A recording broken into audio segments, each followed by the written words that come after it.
مر على هذا العقد.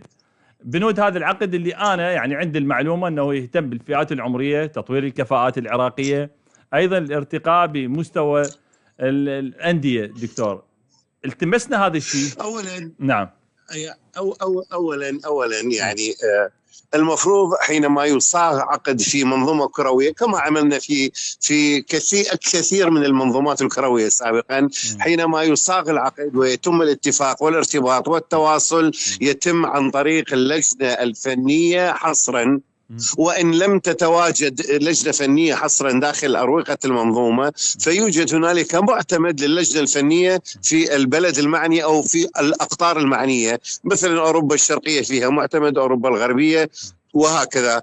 وبالتالي فإن هذا التفرد بهذا عقد اللاليغا اللي أقدم عليه رئيس المنظومة العراقية، يعني كما يشاع أو كما يقال هم كمفهوم يعني حاليا لم يظهر للعلن، لا أنت ولا أنا ولا حتى الإعلام العراقي كاملا يستطيع أن يقدم ورقة موجود فيها بنود العقد واتفاقيات العقد من أي تاريخ إلى أي تاريخ وما هي البنود اللي اتفق عليها. نعم. لكن إجمالا المشرع الفني داخل أروقة الاتحاد أو المنظومة حينما يريد أن يصوغ عقد فإنه ينظر أولا إلى الفئات العمرية، يعني يبدأ من هناك.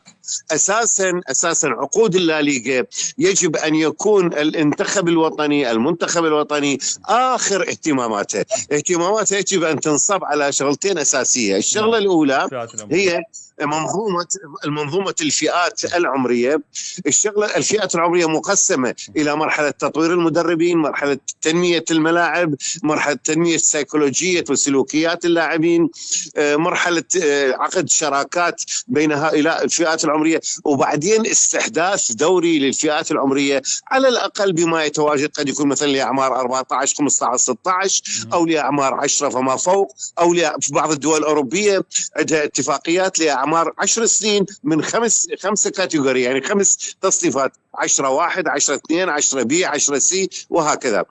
نعم. بعدين القضية الثانية عقد اللاليغا يجب أن يكون الغطاء الحقيقي لتوفير قاعدة مدربين مستشارين فنيين موجودين من إسبانيا مثلا، دائمين التواصل والتواجد داخل العراق وفي تماس مباشر مع هذا الدوري، حتى بالتالي يتم انتخاب منتخبات الناشئين والأشبال وأيضا وصولا إلى منتخبات الشباب، علما بأنه العقد اللاليغا يجب أن يكون واضح أيضا من ناحية ما يسمى بالفقرات المالية، كم نعطي كم نأخذ من المستثمر، من هم الرعاة، يعني ماذا ستقدم لنا اللاليغا من أموال في سبيل تطوير.